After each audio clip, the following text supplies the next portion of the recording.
Deux personnalités au cabinet du président de l'Assemblée nationale ce lundi 27 mars 2023.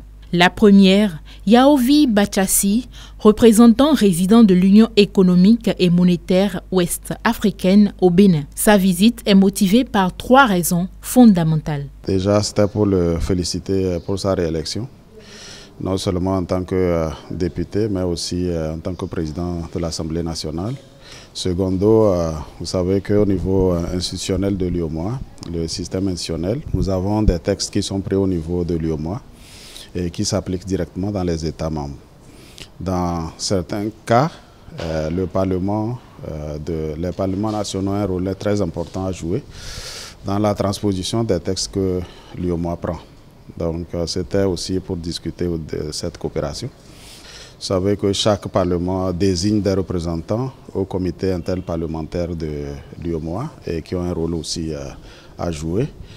Et donc c'était pour parler du renforcement de cette coopération entre également le CIP, le comité interparlementaire de l'UEMOA, et le Parlement du Bénin. À sa suite, le président du comité olympique et sportif béninois, Julien Minavoa, est venu féliciter Louis Gbérounou Vlavonou pour sa réélection à la tête du Parlement et plaider la cause du sport national. Après le renouvellement de son mandat, il fallait que la représentation du mouvement sportif national vienne lui présenter de vive voix ses félicitations.